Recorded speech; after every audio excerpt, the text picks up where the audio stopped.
स्वागत आप सभी का। ग्लोबल अड्डा आप देख रहे हैं और मैं हूं आपके साथ पुनीत मिश्रा।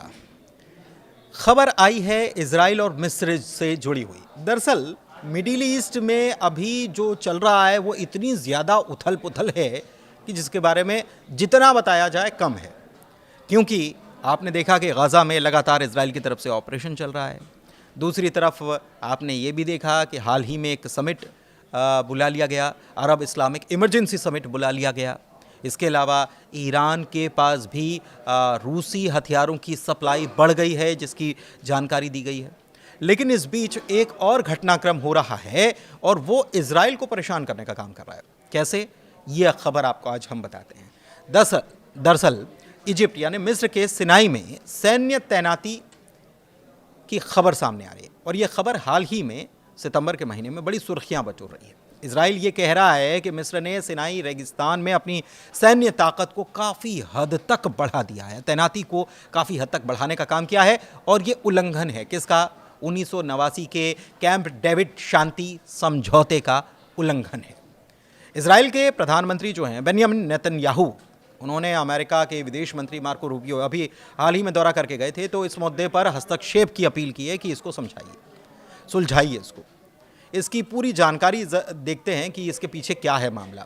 तो 1989 का इजिप्ट इजराइल शांति समझौता रहा है और सिनाई जो प्रायद्वीप है इसको डीमिलिटराइजेशन जोन के रूप में परिभाषित ये करता है।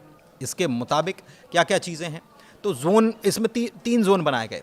एक जोन है उसमें पूरी तरीके से मिलिट्री की मौजूदगी नहीं होगी, डीमिलिटराइजेशन जिसे कहा जाता है या डीमिलिटराइज्ड, और यहाँ पर केवल सोशल पुलिस होगी।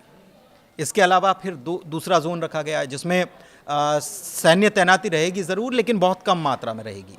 हथियार भी बहुत ज़्यादा नहीं होंगे, हल्के हथियार होंगे। और उसके बाद जोन सी आता है, यानी कि तीसरा जोन आता है, जिसमें जो कि इजराइल की सीमा के पास भारी हथियार या बड़ी संख्या में सैनिकों की अनुमति नहीं है और इजराइल की सहमति इसके लिए अगर करना भी होगा तो सहमति लेनी होगी, लेकिन ऐसा हुआ नहीं। दरअसल ये जो समझौता हुआ था ये अमेरिका की गारंटी पर हुआ था और मल्टीनेशनल फोर्स एंड ऑब्जर्वर्स, जिसे एमएफओ कहा जाता है, इसकी निगरानी भी करता है। इजराइल ये कह रहा है कि मिस्र ने बगैर पहले कोई अनुमति, परमिशन लिए या बातचीत किए यहाँ पर भारी सैन्य गतिविधियों की शुरुआत कर दी है और ये ऐसा लग रहा है कि हो सकता है कि वो अटैक करने की नीयत से हो। इजराइल के दावे क्या क्या हैं इसको समझिए। इजराइल की खुफिया एजेंसियां या अधिकारी जो हैं वो ये बताते हैं कि सिनाई में जो गतिविधियां देखी गई हैं उसके मुताबिक यहाँ पर भारी सैन्य बल की तैनाती कर दी गई है। करीब 40,000 सैनिकों की तैनाती की गई है और जो समझौता हुआ था उसके हिसाब से ये दोगुनी है। मतलब ये समझौते के तहत 22,000 होना चाहिए और ये करीब 40,000 हो गया। ये कैसा हुआ? और इसके अलावा आर्म्ड डिवीज़न भी इसमें शामिल हैं, ये भी कहा गया। इसके अलावा सिनाई के एयरबेस पर रनवे को लंबा किया गया है, यानी कि वहाँ पर प्लेन आगे तक उतर पाएँ इसके लिए। तो मतलब ये है कि रनवे को क्यों बड़ा किया गया? क्योंकि फाइटर जेट्स का इस्तेमाल वहाँ पर हो सके, ऐसा लगता है।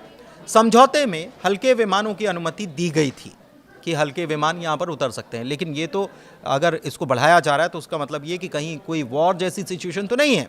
इसके अलावा अंडरग्राउंड भी काम चल रहा है। मिसाइल स्टोरेज के लिए बंकर्स बनाए गए हैं, ये इजराइल कह रहा है। इजराइल की खुफिया एजेंसी कह रही हैं कि आक्रामक हथियारों के लिए इनका इस्तेमाल किया जा सकता है, बंकर्स का।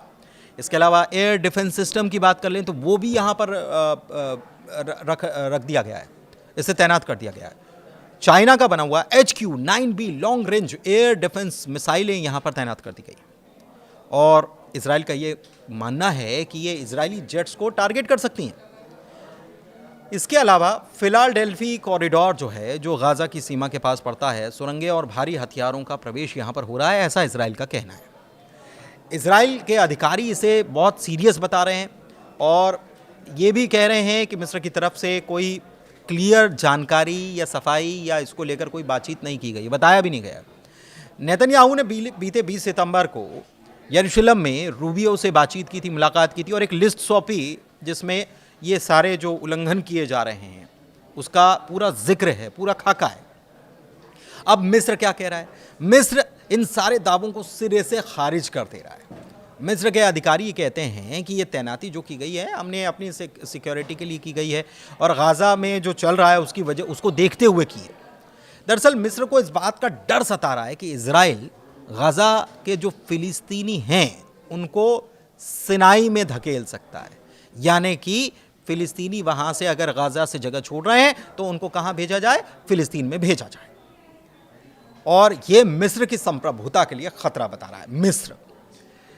इसके अलावा तस्करी रोकने के लिए, दूसरे आतंकवादी समूह ना घुस जाएं, इसके लिए ये सब किया गया है। इजराइल के खिलाफ इसमें कुछ भी नहीं है। मिस्र ये भी कह रहा है कि ये समझौते के अनुरूप ही है और इजराइल को हमने पहले ही खबर कर दी थी। एक बात और कही गई है कि हमारी सेना जो है सीमा की रक्षा कर रही है और ये पूरी तरह कोऑर्डिनेशन के साथ हो रहा है। मिस्र ने इजराइल की गाज़ा में कार्रवाई की निंदा भी की है और फिलिस्तीनियों के विस्थापन को रेड लाइन बता दिया है। अब अमेरिका की भूमिका क्या है? इजराइल ने ट्रंप प्रशासन से दबाव डालने के लिए कहा है कि प्रेशर क्रिएट किया जाए। अमेरिका जो है वो इस मामले में गारंटर है, जो समझौता हुआ था दोनों मुल्कों के बीच। अमेरिकी अधिकारियों ने हालांकि अभी तक कोई इस पर टिप्पणी, प्रतिक्रिया कुछ भी नहीं की है, लेकिन ये माना जा रहा है कि ट्रंप प्रशासन ने हाल ही में मिस्र से इस मुद्दे पर बात नहीं की। एमएफओ की निगरानी में उड़ानों में कमी ज़रूर आई है और ये स्थिति को और टफ बना रहा है। अच्छा, अभी क्या स्थिति है ये समझने की ज़रूरत है। तो अभी ऐसा लग रहा है कि टेंशन बढ़ सकता है। 2023 के बाद से जारी गाज़ा युद्ध का हिस्सा ऐसा लग रहा है। मिस्र ने हालांकि पहले भी अप्रैल 2025 में भी सिनाई में अपनी तैनाती को बढ़ा दिया था, लेकिन अभी के मौजूदा स्थिति में देखा जाए तो ये अपने पीक पर पहुंच चुका है। मतलब इतने ज़्यादा सैनिक यहाँ पर तब भी तैनात नहीं किए गए थे। चर्चा चल पड़ी है कई प्लेटफॉर्म्स पर कि ये युद्ध की तैयारी तो नहीं है। इजराइल के लोग ये मान रहे हैं, लेकिन मिस्र के लोग ये कहते हैं कि हमने ये सिक्योरिटी के लिए किया है। और ऐसे में थोड़ा मिडिल ईस्ट की अगर इस बात की जाए तो ये टेंशन और एक बढ़ती हुई यहाँ पर नज़र आ रही है। अच्छा, मिस्र ने ये चेतावनी भी दी है कि इजराइल अगर मिस्र की मिट्टी पर हमला करता है, हमास के नेताओं को निशाना बनाने के लिए भी किया जाए, तो भी विनाशकारी परिणाम होंगे। ये क्यों कहा गया? क्योंकि कतर के दोहा पर अटैक किया गया हमास के लीडर को निशाना बनाने के लिए आईडीएफ की तरफ से। अच्छा, एक बात और है, एक बयान है जिसमें यह कहा गया कि मिस्र की सेना इजराइल को फिर से हरा सकती है। अब ये बयान इन दिनों सोशल मीडिया पर चर्चा में क्यों है? क्योंकि एक वीडियो शेयर किया गया, उसमें मिस्र के राष्ट्रपति जो हैं अब्देल फतेह अल सीसी ये बयान देते हुए नजर आ रहे हैं। और ऐसा लगता है कि ये बयान सुनने के बाद तो ऐसा लगता है कि दोनों देश आपस में लड़ने के लिए तैयार है। ख़ास तौर पर मिस्र चुनौती दे रहा है इजराइल को। लेकिन आपको ये भी बताएं कि ये बयान आज का नहीं है, ये बयान है 2018 का, जब मिस्र की सेना की क्षमताओं का जिक्र कर रहे थे सीसी।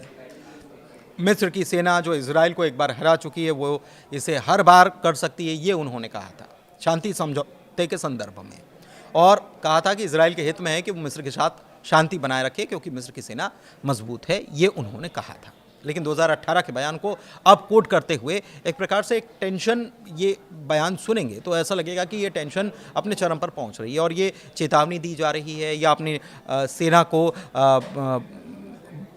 उकसावे वाला बयान कह सकते हैं। लेकिन ये पुराना बयान है, तो इसका अभी के हालिया घटनाक्रम से कोई जुड़ाव नहीं है। फिलहाल इस वीडियो में इतना।